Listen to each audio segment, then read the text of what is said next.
I think although we do not normally offer the opportunity for cross-examination in matters before the board, and for that matter, for most of the boards in town, because we are concerned about providing every opportunity for due process. We will make these witnesses available for cross-examination with your approval, if we may.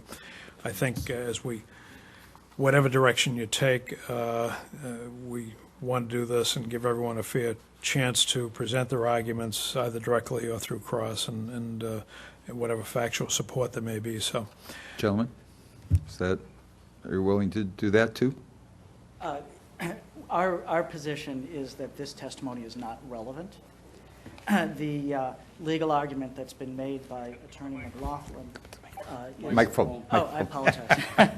We are being taped. Yes. Our position is that the testimony is not relevant to the legality of the cease and desist order, which is the only issue that is currently before the board.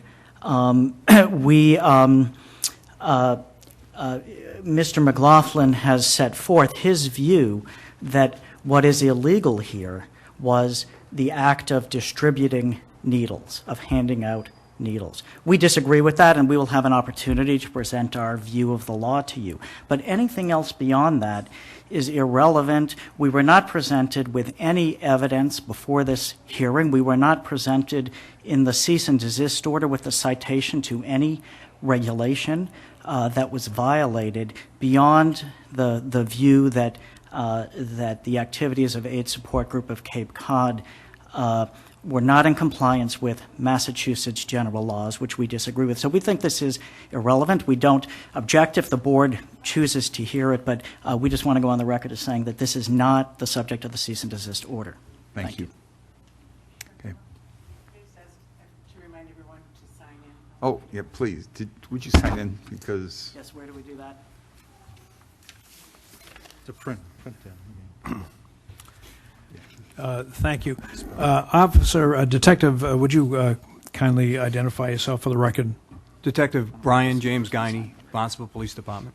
And Detective Guiney, you've been a member of the department for how long, please? 30 years.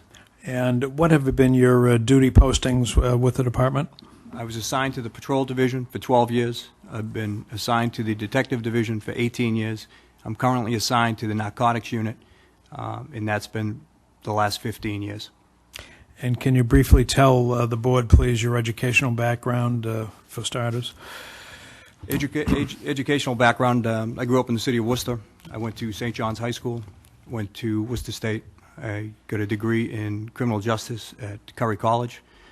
My starts in the detective unit. I worked at the Drug Enforcement Agency as a task force agent for 3 years. I did 40 hours of the drug education with the DEA in a 40-hour, another 40-hour class with the Drug Enforcement Administration, where they sent you as a task force officer.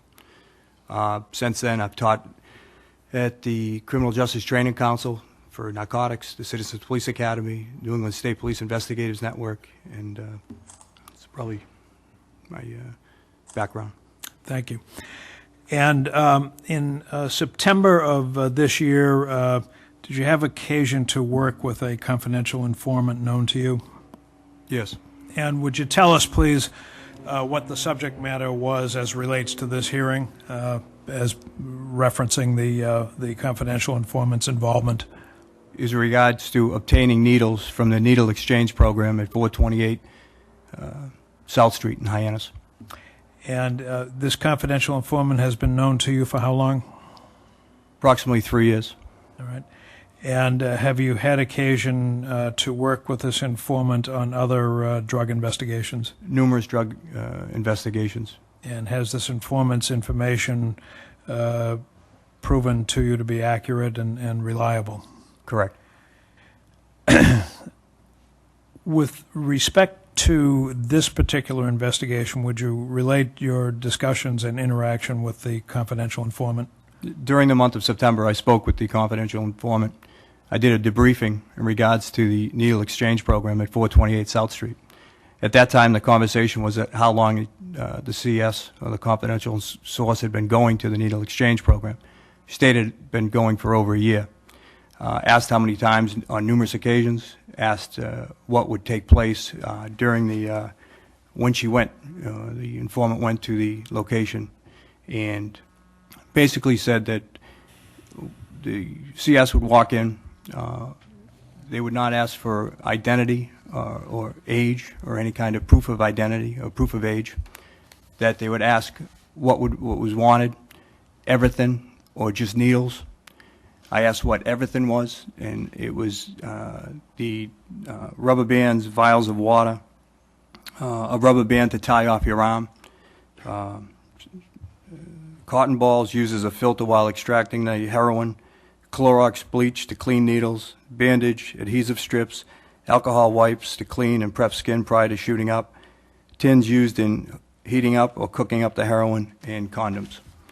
Over the other information I asked her about was if they ever asked about counseling, and at no time in the over the year that she went there did they ever ask if she needed counseling for her opiate addiction.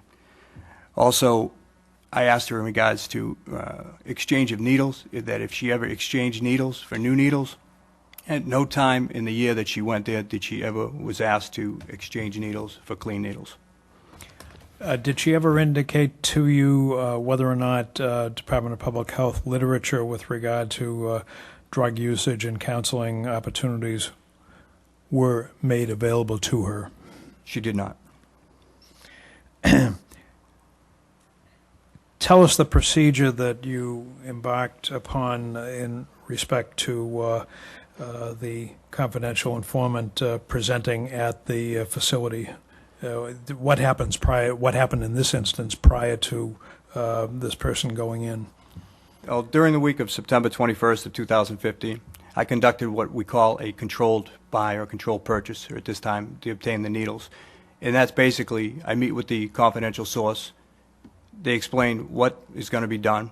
They're searched for any contraband, weapons, narcotics, monies, and then they are sent into that particular location. At this point, it was 428 South Street.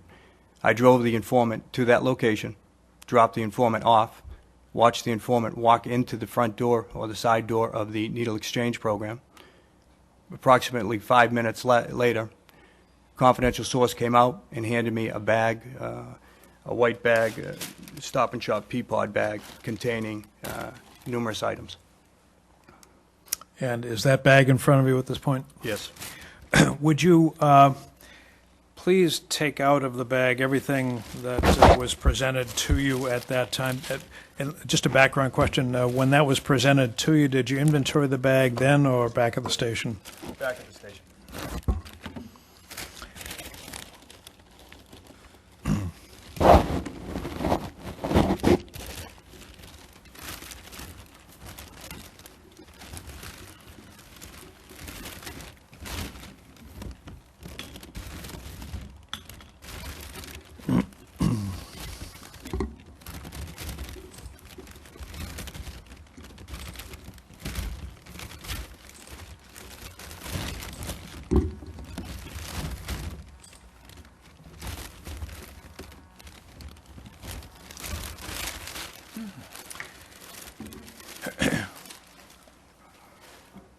Would you walk us through the contents of the bag and tell us, to your knowledge, what each of the items are?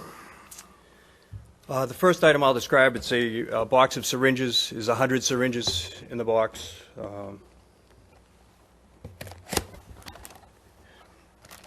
Each bag has 10 syringes, and these are 30 gauge syringes. There's 10 of these bags inside this one box.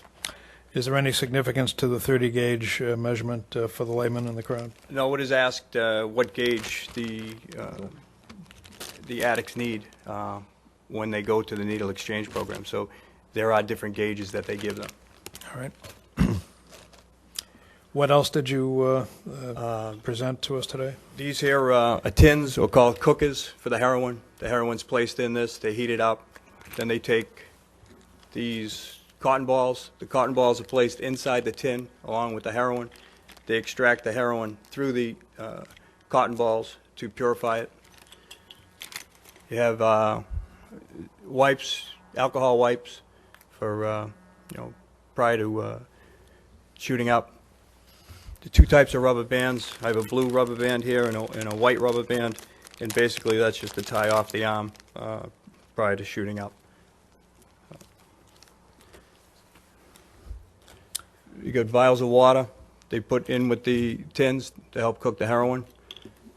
You have other smaller kits that contain, there's 3 other smaller kits that contain a rubber band, condoms, bleach to clean the needles, more water, a Band-Aid, and some more alcohol wipes. And there are 3 cards, 2 cards, one's for Narcan and one for Kim Powers, Harm Reduction Specialist, AIDS Support Group of Cape Cod. With respect to the Narcan card, is there an address indicated on that, please? Would you read into the record what's on the face of that card? Overdose Education Training, Narcan Distribution, 428 South Street, Hyannis, Mass. Brought to you by the AIDS Support Group of Cape Cod, Harm Reduction Services. And is there an address provided on that as well? 428 South Street, Thank Hyannis. you. Thank you. And there's just 2 more bags with basically the same items as the last bag, just a kit. And all that came to you in the white bag that you, the Stop yes. and Shop Peapod bag, is that right? Correct. Okay.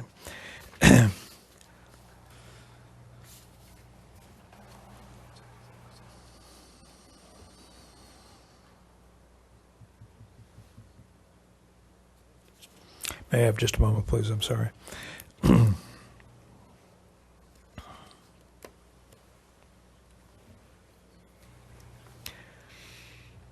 Given your knowledge of the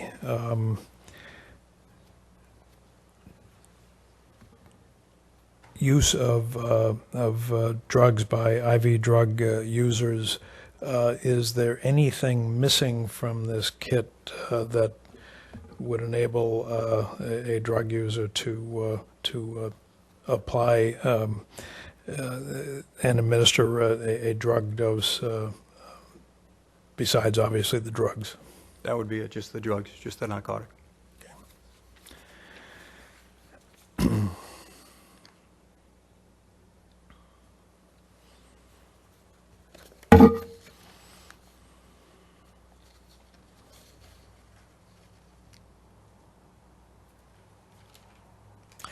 I believe that's all the questions I have.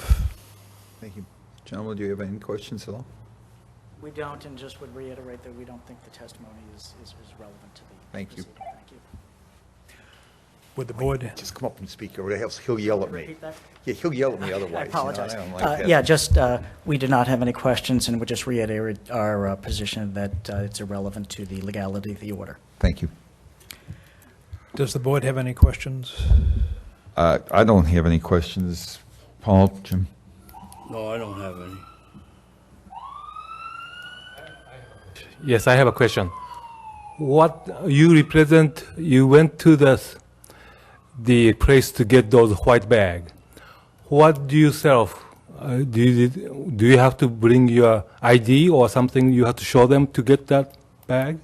The confidential source that went in that day, that I sent in, was not asked to show an ID, did not show an ID. It was merely asked to write the last 3 letters, the first 3 letters of her last name in a book in order to obtain all this. So you didn't give your address or a name at all? No.